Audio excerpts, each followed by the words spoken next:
Lucas, pues nunca fue un cineasta común, era un hombre introvertido, reservado y con una visión única del cine. Con THX, 1138 y American Graffiti demostró su talento, pero era un tío que no le molaba mucho Hollywood.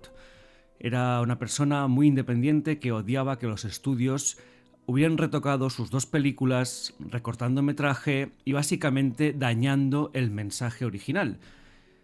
Antes de la producción de American Graffiti, George Lucas empezó a escribir una space opera, una ópera espacial, inspirada en su infancia, ¿no? El cine de samuráis más adelante, pero sobre todo en Flash Gordon y los mitos de Joseph Campbell, como es que ya comenté una vez, que es el héroe de las 1000 caras, y el viaje del héroe, uno que replica con Luke Skywalker en la trilogía original.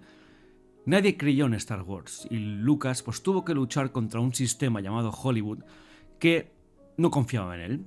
Hasta que un día Alan Ladd Jr., que era un directivo, un productor ejecutivo creo de la 20th Century Fox, vio American Graffiti, le fascinó y le dijo literalmente: no entiendo tu guión de Star Wars cuando se le presentó, no entiendo lo que quieres contar, pero eres un tío con talento y voy a apostar por ti. Y a partir de aquí, como se dice, todo es historia. George Lucas hizo Star Wars, nadie creía en la película, en el rodaje, en la parte, bueno, el equipo detrás de las cámaras inglés nunca creyó, pensaban, ¿qué estamos haciendo aquí? ¿Qué es esta mierda? En cambio, él fue fiel a su visión.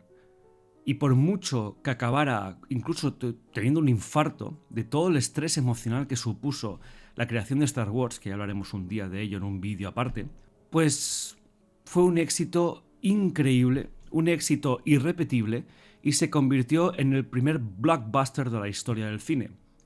George Lucas creó una mitología, George Lucas creó una marca única, una historia que resonó en millones y millones de personas. Pero Lucas no estaba preparado para el nivel de fama que alcanzó. Siempre ha dicho que le supuso algo... Iba a ser una película mucho más humilde y se convirtió en un monstruo positivamente que se comió todo. Se lo comió todo, se convirtió en un mito viviente. Y también Lucas confesó, o confiesa siempre, que ahí perdió el control de su propia vida en muchos aspectos. Aparte que tuvo el divorcio con su mujer, Marcia Lucas, durante el rodaje del Retorno del Jedi, y después se dedicó pues, a su familia. Siempre ha sido un hombre, siempre ha sido un padre antes que un cineasta. También supongo que le siento debilidad por él porque me recuerda mucho a mi abuelo, que se llamaba Pepe. Mi abuelo, que es la mejor persona que he conocido y conoceré nunca. Y por eso supongo que Lucas siempre sentido una empatía especial. No digo que sea objetiva, pero es así. Pienso que es un hombre, un visionario. Pienso que es un storyteller de los mejores que han existido nunca. Supo tocar las teclas correctas para generar emoción, generar sentimientos en la gente. Una gente que después obviamente se le giraron en contra. Pero Star Wars continúa siendo un cuento popular, un cuento moderno, que aparte de revolucionar el cine, porque a partir de Star Wars los efectos especiales se convirtieron en algo imposible de imaginar, con Indiana Jones. First film I collaborated with ILM on was Raiders of the Lost Arks. I didn't know how to do this, and I just left it to these guys that had done Star Wars. I figured, well, if they can do Star Wars, I can certainly melt ahead.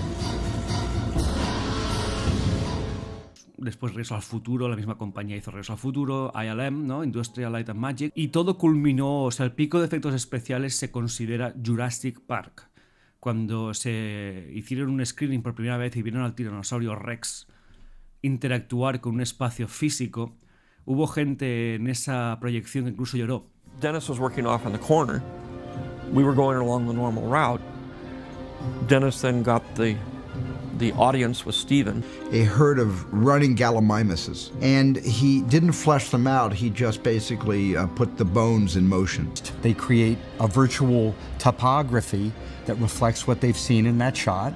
They build a character in the computer. They build its bones, they build its structure, they then come up with surfaces and skins for it. They color it, they give it eyes, they give it motion, they give it fingernails, they rig it so that it can be animated in the computer space to fit into that photographic plate. When that's done to the director's satisfaction, they actually composite it into the scene. Once it's composited into the scene, it is filmed out of the computer and cut into the film. Directivos de cine y tal que lloraron, de decir, madre mía, lo que se ha alcanzado. Era impensable creer hace 15 años que podríamos ver a un tiranosaurio, un dinosaurio, un monstruo, si lo consideras como tal, moviéndose y interactuando de esa manera con el ambiente. A ver, que sí, que Jurassic Park también es el trabajo descomunal de Stan Winston y su equipo, creando animatronics para interactuar en primeros planos e interactuar con los actores reales. Pero igualmente, tú miras Jurassic Park hoy en día y los efectos especiales de esa película para mí se comen los efectos actuales. Pero bueno, temas para otros vídeos, no quiero tampoco desviarme mucho del tema. Porque quiero ir al punto clave, al punto que la gente empezó a girarse contra Lucas. Obviamente eso es un debate que quiero tener con todos vosotros, y es un debate en los comentarios. Sobre todo, por favor, dejadme en los comentarios vuestras opiniones, sentimientos, emociones. ¿Por qué? Porque el punto de inflexión se presenta como las ediciones especiales de Star Wars. The May Chinese Auditorium, we're presenting Star Wars, the new edition. Algunos lo consideran el cambio que arruinó todo. En 1997, Lucas hizo las ediciones especiales de Star Wars pensando, ya no solo que los fans la podrían amar o no, pero siempre dijo que Star Wars, lo que había podido hacer en 1977, no era su obra completa. Él consideraba que las limitaciones tecnológicas de la época habían limitado su creatividad y él había muchas cosas que no había podido hacer y que siempre tenía pues una espina clavada. Entonces, a partir de Jurassic Park y esos efectos especiales fueron lo que inspiró a Lucas a decir, vale, ahora puedo acabar mis películas originales y hacer las precuelas de Star Wars. Porque George empezó a escribir las precuelas o La amenaza fantasma un año después del estreno de Jurassic Park. Así que todo cuadra. Pero, para él Star Wars, aparte que nunca estuvo terminada, no fue unos cambios de alguna manera bien recibidos por una audiencia muy difícil, muy difícil. Los fans de Star Wars deben ser el fandom más complicado de tratar con, en general. Yo siempre he sido un fan de Star Wars, lo sé muy bien. Porque en lugar de gratitud por esas ediciones especiales recibió los primeros compases del odio. Los fans lo acusaron de destruir la franquicia. Irónicamente, Star Wars, su punto álgido vino en los 90 y en los 2000 con las precuelas, el universo expandido, etc. Pero yo puedo entender muchas cosas, pero nunca he entendido este odio visceral hacia una persona que sin ella nunca hubieras visto o vivido una historia tan compleja. Una de las controversias más infames, vamos a hablar así, es lo de Han shot first, ¿no? Han disparó primero. Yes, I bet you have. Que la gente pues estalló en un tsunami de ira, en un tsunami de reproches, ¿no?, hacia Lucas. Lo irónico es que muchas veces, y me incluyo a mí mismo, no somos capaces de usar el pensamiento crítico y nos dejamos guiar por emociones. Insisto que hablo en primera persona de esto, ¿eh? Soy la primera persona que soy muchas veces en muchos temas demasiado emocional. La gente interpretó que el hecho de que Greedo dispare a la vez que Han, aunque la versión del 97 sí que es verdad que parece que Greedo dispara primero, está mal leído. Por mucho que la original Han parece disparar primero, en el fondo, no es tan diferente a la versión final de Lucas, porque quien apunta con la pistola siempre es Greedo. O sea que de alguna manera Greedo siempre ataca primero, Han se defiende. Y después aquí entra la visión de Lucas de que él veía Star Wars como un western en muchos sentidos. Y entonces para mí lo que hace la edición especial, sobre todo la de Blu-ray, porque la del 19, el McClunky bueno, está ahí.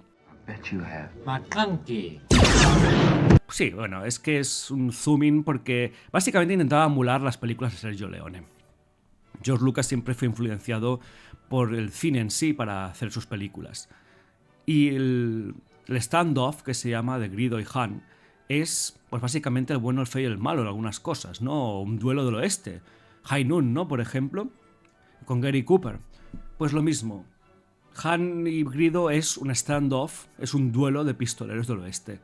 Y me gusta la versión de Blu-ray porque de alguna manera disparan a la vez. Yes, I bet you have. Eso es, pienso que es la escena definitiva para mí. Pero en la original en sí, por mucho que se diga Han disparó primero, no dispara primero. El tiro de Han es en respuesta a la amenaza de Greedo. Y puede ser que Lucas, pues meditándolo después, dijera, voy a añadir un plano aquí para que quede claro, de alguna manera, que para mí Greedo siempre disparó primero. Aunque el tiro no se efectúe, el hecho de que Han dispare por debajo la mesa es una referencia al bueno, el feo y el malo. Yes, I bet you have. Entonces, claro, primero esto, después la escena de Jabba the Hutt. Solo! Come out of there, Solo! Solo! Right here, Jabba. Been waiting for you. Muchos consideran que la escena de Jabba the Hutt en la original, en la edición especial de La Nueva Esperanza, es innecesaria. Y aquí hay un debate que quiero plantear. Es innecesaria según vuestro punto de vista, como diría Obi-Wan Kenobi. Cuando se rodó la escena de Jabba the Hutt en el 77, esta escena en sí tuvo que ser eliminada por tema de presupuesto, tema de tiempo de rodaje y tema de efectos especiales. Y lo que se hizo fue coger al personaje de Greedo, doblarlo en Huttese,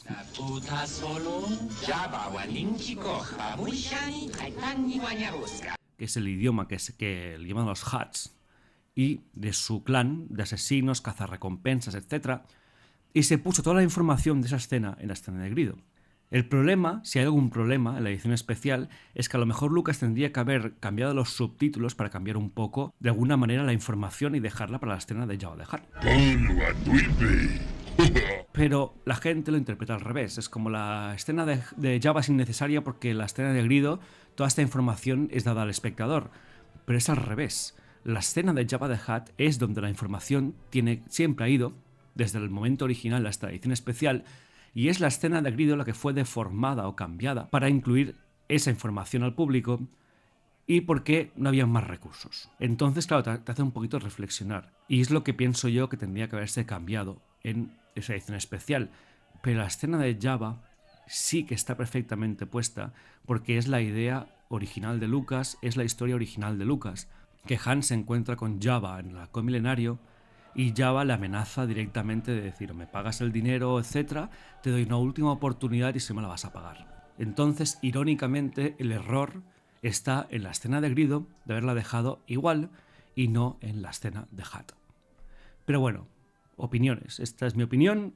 Me gustaría mucho saber qué opináis en los comentarios de esto, porque sé que es una escena muy controvertida. I watched it, I realized, oh, it's different. And then I realized, it's his vision, and I have to respect that because of the auteur theory, because I was taught in film school, but there's this other version that...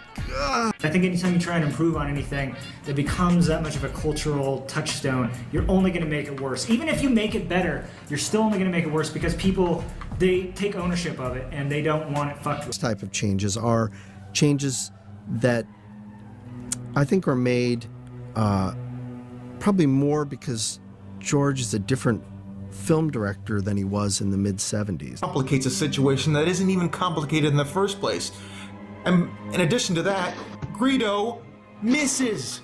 He misses at close range. El resto de cambios de las ediciones especiales, como mínimo la original, las que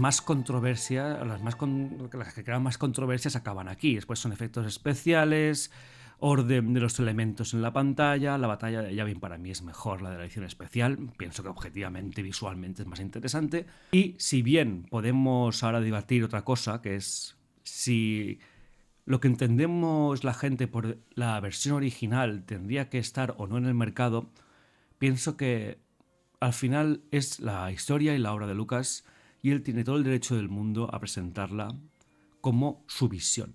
Pero claro, esto empezó a popularizar burlas como que George Lucas arruina todo lo que toca, George Lucas, bueno, no puedo decir la palabra, molestó mi infancia, etc. Pero claro, el impacto emocional para Lucas fue muy duro. Se sintió traicionado por la comunidad que él mismo creó.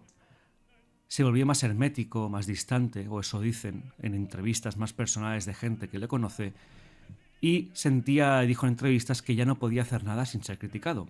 También hay cambios en El Retorno del Jedi que hay gente que odia, como el número musical. A mí no me afecta en absoluto. No, es que es súper infantil o súper creepy o no sé qué. Y digo, hombre, el original tampoco es que fuera más diferente. Muchos argumentos que he leído, he visto, es que no, porque era más oscuro, más perturbador. Hombre, más perturbador que coger a una chica joven, una bailarina, y tirarla al pozo del Rancor. No sé si eso cambia mucho, pero bueno. Supongo que eso es una cuestión más de nostalgia. Cuando nosotros absorbemos una historia de pequeños, nos imaginamos o recordamos cómo la vivimos y montamos una película irónicamente en nuestra cabeza, ¿no? De lo que queríamos ver. Entonces, vamos a entrar en el debate.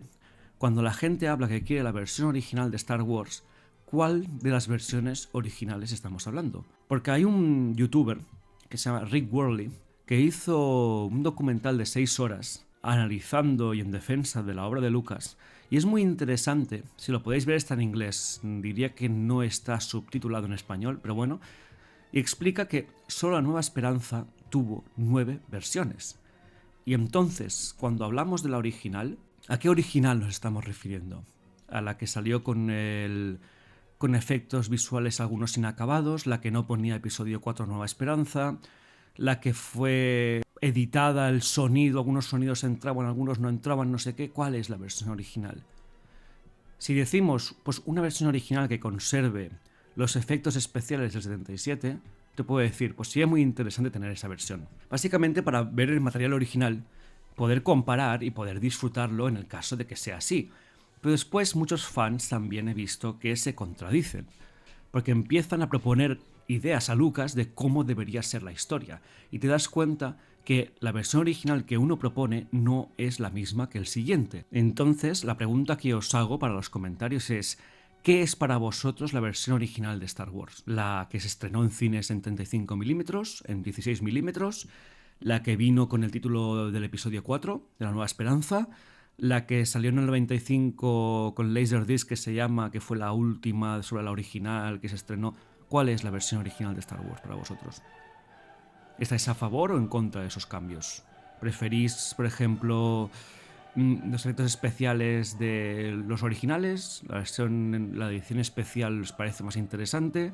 Después, El Retorno del Jedi, el número musical, que el Sarlacc tenga un pico, que sea un monstruo más completo, las versiones Blu-rays, ¿no? El grito de Vader, etc.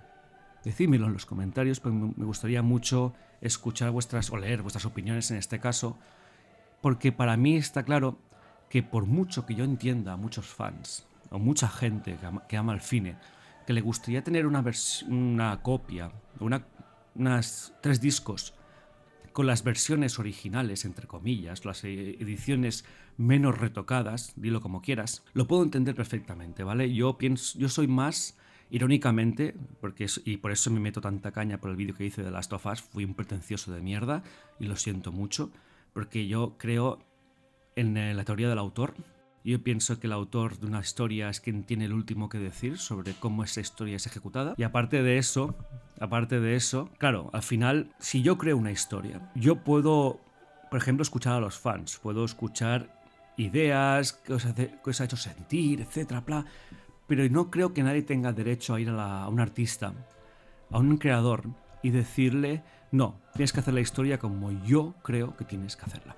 Porque esto es una imposición absurda, y si tanto te preocupa, crea tu propia historia, tu propio mundo, y haz con él lo que te salga de los mondongos. Pero aquí es cuando empezó este debate, ¿no? La teoría del autor aquí se vio tremendamente afectada por las ediciones especiales, y aún hoy en día la gente reclama que esas versiones, entre comillas, originales, sean estrenadas en el mercado, ¿no? Porque además muchos fans, no, los fans entendemos mejor la historia que George Lucas, no sé qué. Ajá. ¿Sabes lo que pasó cuando se le dio? Porque mucha gente he visto en el documental de La Gente versus George Lucas, de que no, pero cuando la obra se estrena es para los fans, ¿no? Los fans es nuestra o que vinimos compartida.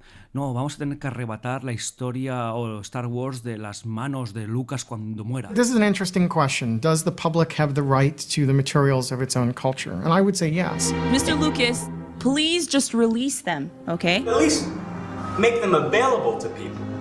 please, please, please give us the original film forever. It has nothing to do with creativity. It's to do with marketing and business and sales of home videos and, you know, relicensing on television and all the rest of it. Y dices, coño, yo le doy un par de vueltas y cuando Star Wars ha pasado a formar parte de fans, entre comillas, para hacer más películas, han salido las secuelas. Entonces tenemos un problema, porque si el nivel, en teoría, de los supuestos fans es hacer las secuelas de Star Wars que no completan la obra de Lucas, no la expanden y no aportan nada, a lo mejor George Lucas tenía una visión mucho más compleja e interesante de lo que mucha gente se pensó.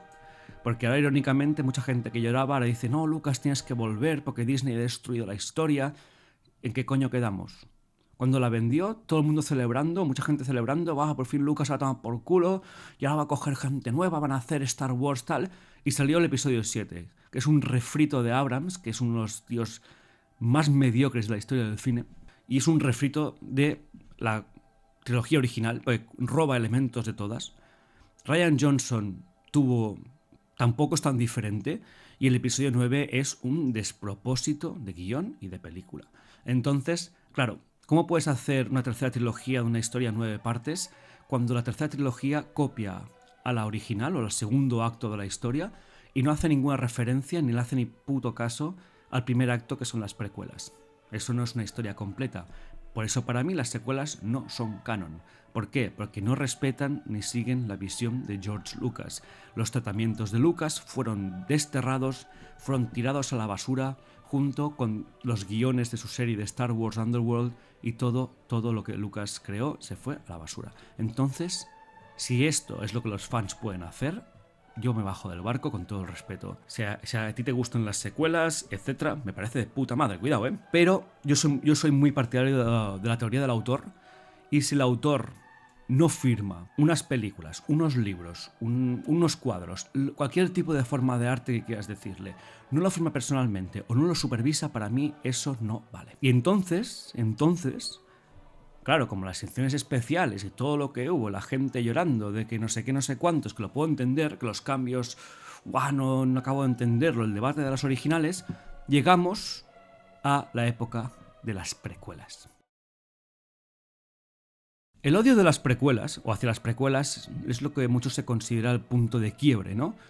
En 1999 sale el episodio 1, La amenaza fantasma, que ya hice un vídeo defendiendo la película porque pienso que es una gran película. Pero, ¿qué pasa? Veníamos del 97, veníamos de las ediciones especiales, la gente ya estaba calentita.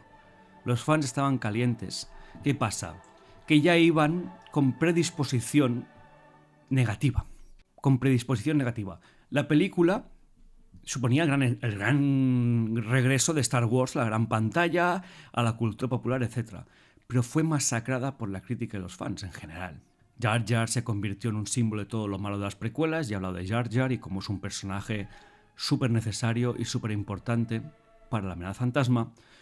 Y dicen el típico argumento que la narrativa era más política y filosófica, aburrida. A mí la amenaza fantasma me parece que hace perfectamente lo que tiene que hacer, que es presentar el estado de los caballeros Jedi, el estado de la República y el preludio de las guerras clon y el ascenso de los Sith. Porque la película empieza justo cuando la norma de los Sith se revelan a la galaxia con Darth Maul, como que ya estamos aquí después de 1000 años que pensabais que estábamos extinguidos, hemos vuelto y vamos a recuperar el control de la galaxia como en su día tuvieron.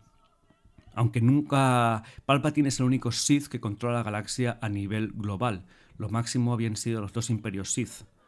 Uno con Marka Ragnos o Tulak Hor, toda esta gente. Y después, pues el gran emperador Vitiate. Pero eso es un universo expandido, esto no cuenta para la obra de Lucas. Amenaza Fantasma pienso que hoy en día ha recuperado mucho amor. O como mínimo los fans que la vimos hemos ido a apreciar todo lo que aporta al universo de Star Wars.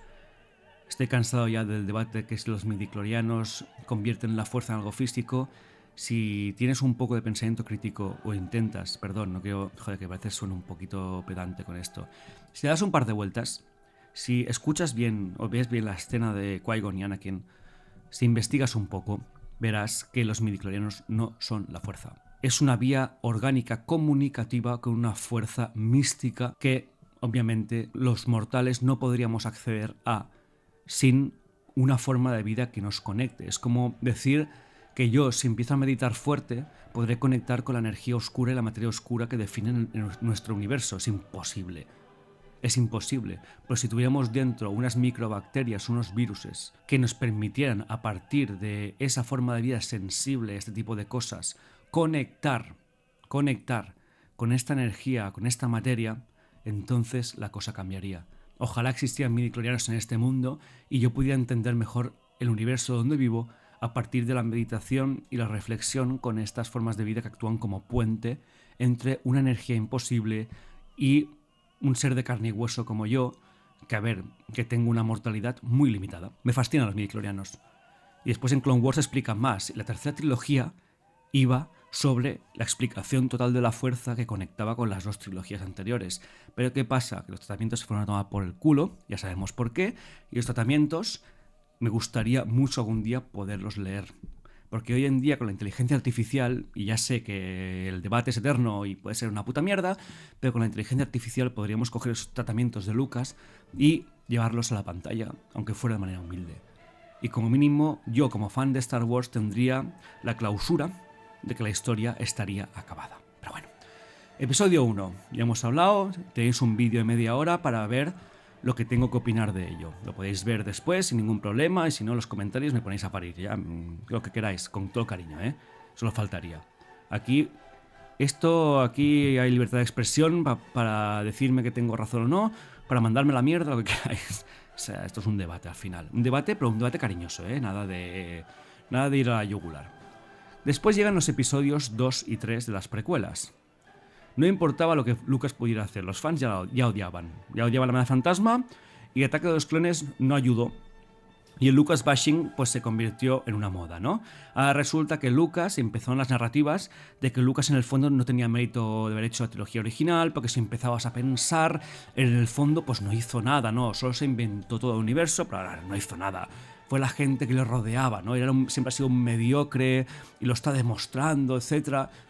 No estoy de acuerdo. El episodio 2 es mi menos favorita de la saga de las películas de Lucas, que es la única que hay de la saga Star Wars, es mi menos favorita, pero no por ello es objetivamente mala.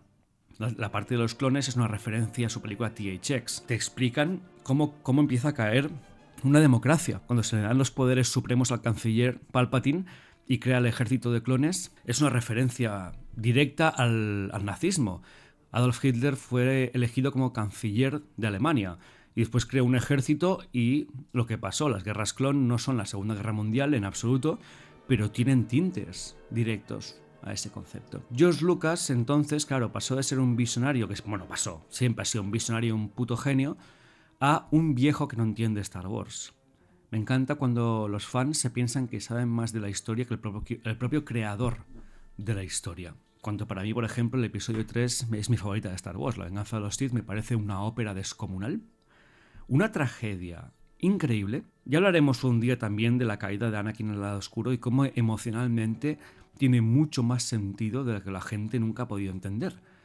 Porque la caída de Anakin, si la analizas desde un punto de vista psicológico-emocional, es infinitamente más dolorosa de lo que os podáis imaginar. Pero bueno, ya hablaremos de ello. El episodio 3, insisto, mi favorita. No digo que sea la mejor, objetivamente aquí la objetividad no sirve para nada. Para mí es mi favorita. Después, pues las precuelas y las ediciones especiales llegaron al ínfimo documental como The People vs. George Lucas, que es una carta a la ridiculización y la humillación de este señor. And the movie star, already I knew it's like just the language of the crawl was wrong. It just didn't feel right. But I'm like, okay, I'm gonna stay with it, you know. It went from this glow up here in your heart, and then it descended, and then it went down, and then it just sat here, right? Thinking, oh my God, is it really this? Is it actually this bad? It just felt like being slapped in the face with a wet fish. It was like, what? Did I wait 4 days in the rain, peeing into my own hand and drinking it to get Phantom Menace tickets for the 3rd time? Yes. I don't think there's any responsibility to audience at all. I think there's none. I think you got to just do what you want to do. You got to do stuff that you like. For me, if the comic strip doesn't make me laugh, or if I don't like it, then I won't print it. But I'm not going to take advice from anybody. Después los amigos de Red Letter Media hicieron, bueno, Mike Stoklasa hizo 3 vídeos atacando las precuelas y al final, si te das cuenta, aparte que son vídeos que si te pones a analizar con lupa, hay muchas cosas que no acierta. Hay muchas cosas con las que no estoy de acuerdo, obviamente. Él mismo tiene que meter gags o una microhistoria dentro de ello sobre temas turbios para mantener pues la atención de una audiencia más... que simplona no es la palabra, pero bueno, más emocional, más reaccionaria, no lo sé. ¿Vale? Después se creó un culto de odio contra George Lucas a partir de esos vídeos y muchos, entre comillas, críticos de cine en YouTube siempre han utilizado esos vídeos de referencia como decir, guau, es que, Dios mío, nos abrieron los ojos a todo el mundo, como no lo habíamos visto antes y tal, y digo, si te pones a analizarlos con pensamiento crítico, no lo digo por mí, en general, ves que hay muchos problemas y en el sentido de que, en el fondo, es la máxima expresión de soy un fan de una historia que entiendo mejor la historia que el creador de la historia, cosa que es imposible. Eso ya os lo dejo a vuestro parecer. No quiero hablar más de Red Letter Media. Pienso que cuando hablan de lo que saben son muy buenos, pero pienso que hay muchas cosas que se les escapa. Pero bueno, al final es un... los mismos vídeos de Red Letter Media tienen un humor muy ácido y son autoparodias. O sea que al final yo creo que la gente se lo tomó demasiado en serio en ciertos aspectos y pienso que ni el mismo Stoklasa puede de alguna manera... nunca... Ha hecho coña, pero nunca ha defendido que sean la hostia en patinete. Nunca ha hecho entrevistas diciendo, oh, soy la hostia, soy un intelectual. No. Creo que la gente lo puso en un pedestal más por odio y frustración que por objetividad. Pero bueno, como digo, la objetividad en el arte es muy difícil y no es una cosa que podamos tampoco vender como algo sólido. Pero bueno, es un tema muy complicado, como siempre en comentarios, siusplau. Entonces, para resumir esta sección... El impacto emocional que tuvieron las precuelas pues fue muy duro. Lucas dejó de dar entrevistas largas, empezó a decir que ya no disfrutaba hacer películas y su salud mental pues se deterioró. Porque tú imagínate que miles de personas empiezan a cada día encuentran la oportunidad de atacarte, es que es muy duro, de atacarte, ¿no? De difamar tu persona. Y tú encima lo que tienes que hacer es callarte la boca y chupar. Pues no estoy de acuerdo en absoluto. Además, después con la era Disney se ha demostrado, cosa que a mí me da un poco de clausura, se ha demostrado que la visión de Lucas era muy buena y que cuando Abrams entró, que era el típico fanboy de estoy frustrado con las precuelas porque no cuentan la historia que yo imaginaba de pequeño, ¿sabes? La historia que tú te has creado en la cabeza. Mira lo que pasó con la trilogía de las secuelas.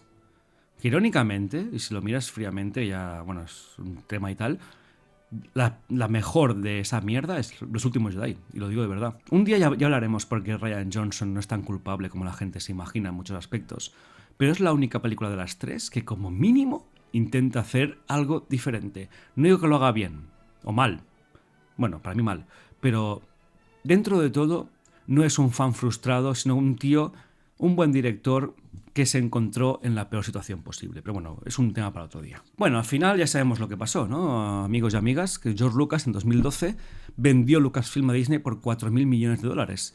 Obviamente, yo no voy a decir, o voy a suponer decir que lo hizo por todo el backlash de las precuelas y toda esta mierda. No lo sé. Solo George Lucas sabe por qué lo vendió. Sus palabras fueron que quería retirarse, hacer películas de autor más pequeñas... Que a ver, guiño guiño, pero bueno. Y sobre todo están con su familia, porque es un tío muy familiar, es un padrazo que ha criado a 3 hijos él solo, hijos adoptados, por cierto, y los crió él solo. O sea, su mujer lo dejó en el 83 y ya no se supo más de ella. Así que me parece un motivo maravilloso dedicarte a tu familia, aunque yo, por ejemplo, bueno, los temas familiares los veo un poco diferentes. Star Wars en ese momento dejó de ser de Lucas en 2012. Y eso fue, ¿no?, lo que los fans querían, ¿no? Oh, Lucas ha destrozado la saga, ha destrozado la historia. Que Disney nos va a salvar a todos.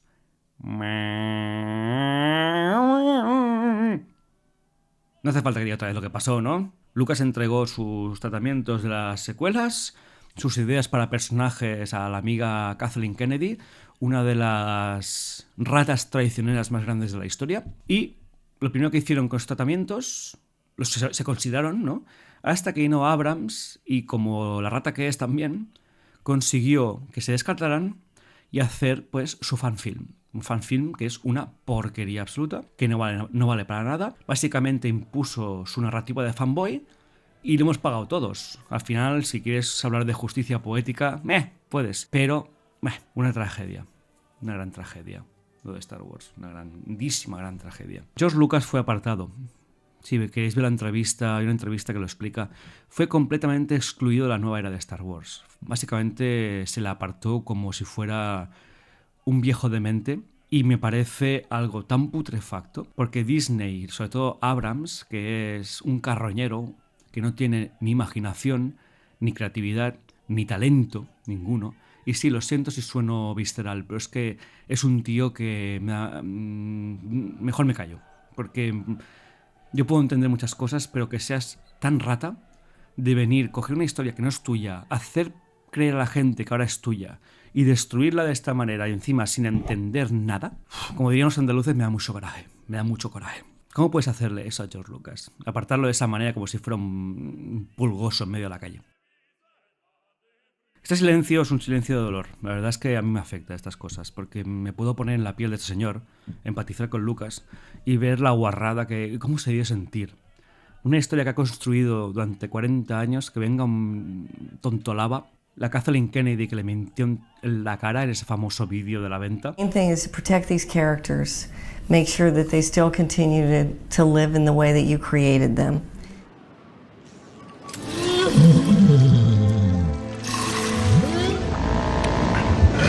Y mira lo que ha pasado al final. Tenemos lo que nos merecemos. Hoy en día, a fecha de marzo de 2025, Star Wars está muerto. George Lucas pienso que lo definió muy bien cuando dijo que era como vender su propio hijo a traficantes de esclavos. Y estoy totalmente de acuerdo. Sí, traficantes es una buena palabra para definir a Disney. Mira lo que han hecho con todo lo que tocan. Gracias a eso, George Lucas ya no habla de Star Wars en público. Y eso me duele, porque me gustaría siempre me ha gustado escuchar a Lucas. Ya no hablar solo de Star Wars, sino del cine, su pasión por el cine. Ese amor que siempre ha tenido al arte. Realmente, cuando te pones a pensar, lo que le hicimos a Lucas fue... Porque yo me incluyo, yo me incluyo. Lo que le hicimos fue una guarrada, una asquerosidad. Tratar a este señor como si fuera un monstruo, cuando los monstruos ya estaban acechando la presa. Los monstruos son Abrams, Kennedy, Bob Iger. Esta gente son los monstruos. Lucas nunca lo fue. Lucas construyó algo él solo, una historia suya que la contó como él creía que la tenía que contar. Y cuando miles de personas empezaron a decirle que así no se hace, porque de pequeños, lo que vivimos de pequeños, pero cuando pequeño, claro, tú quieres una película, quieres que Lucas haga películas para ti. Justo solo para ti, porque si pones a 5 fanáticos de las originales en una habitación, les haces debatir, verás que la original que quiere uno no es la misma original que quiere otro. O no es la misma historia. Las precuelas que habían imaginado, uno la imagina de una manera, otro de otra, otro de otra, otro de otra. Nunca serían lo mismo. Nunca serían lo mismo. Entonces se fue de las manos. Lo que demuestra que Lucas en el fondo tenía razón. Más que razón, es un genio. Creó una historia que paró el mundo. Una historia que ha sido debatida hoy en día aún por miles y miles y miles de personas. Pero en vez de agradecerle, de decir gracias George por crear este universo y encima regalarlo a la gente para que podamos vivirlo, disfrutarlo, no, vamos a ir a por él porque no lo ha escrito como yo quería. En el fondo, por ejemplo, documentales como La gente versus George Lucas es un ejercicio de infantilismo, un ejercicio de narcisismo y un ejercicio de falta de pensamiento crítico.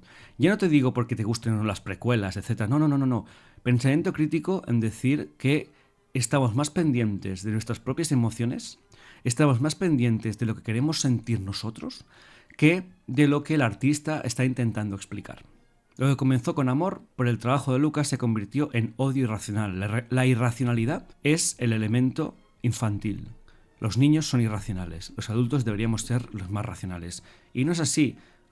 Yo pienso que los niños son mucho más racionales que nosotros. George Lucas nunca ha sido perfecto, pero sin él no hay Star Wars. Sin él no hay Indiana Jones. Sin él no hay Jurassic Park.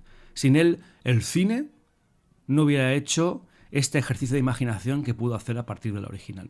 Y ahora muchos cínicos pues dicen, no, es que George nos hemos dado cuenta de que era un genio incomprendido. Pues ahora ya es demasiado tarde. Ahora Star Wars ha muerto y es culpa de todos nosotros. Porque a veces olvidamos que detrás de las películas hay personas reales. George Lucas nos dio un universo entero, pero nosotros lo convertimos en un exiliado de su propia galaxia. Os veo pronto.